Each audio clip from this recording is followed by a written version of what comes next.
Vous ne savez absolument pas ce que votre photo cache. Cette image est un mensonge visuel, surexposé ou sous-exposé. Oubliez tous les tutos que vous avez vus. Votre photo est morte. Comme 99% des gens, vous avez fait l'erreur classique. Monter l'exposition ou tirer sur les ombres. Ça n'a servi à rien. Pourquoi? Parce que ce type d'image demande une chirurgie du pixel. Je vais vous faire comprendre la seule méthode en 4 étapes pour ressusciter une photo que tous les experts jetteraient à la poubelle. Et croyez-moi, vous n'êtes pas prêt pour le choc colorimétrique qui arrive.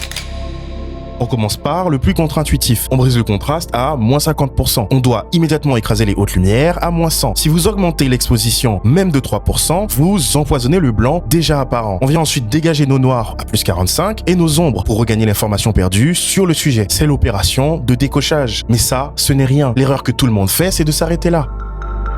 On n'utilise pas le paramètre des blancs. On passe par la courbe de tonalité. Nous plaçons 3 points sur les ombres, les tons moyens et les blancs. Et nous les diminuons tous. L'objectif est de casser l'effet de lumière surexposé qui écrase notre sujet.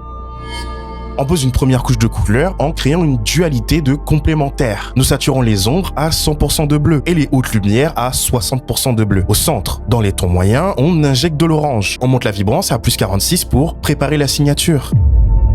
Oubliez les curseurs, nous allons dans les courbes RGB. C'est là que votre image prend son style final. Pour la courbe des rouges, rien de compliqué. Les ombres et les noirs sont rehaussés. On fige le point des tons moyens et des ombres. La courbe des verts est encore plus simple. On monte les tons moyens côté vert et on tire les noirs côté magenta. Regardez maintenant la courbe des bleus. Nous tirons le point des noirs vers le bas pour lui donner du jaune. Puis nous tirons les hautes lumières vers le jaune et le vert. Cette manipulation, cette dualité de couleurs est le secret. Elle transforme cette photo, initialement un désastre, en un chef-d'œuvre avec une signature unique.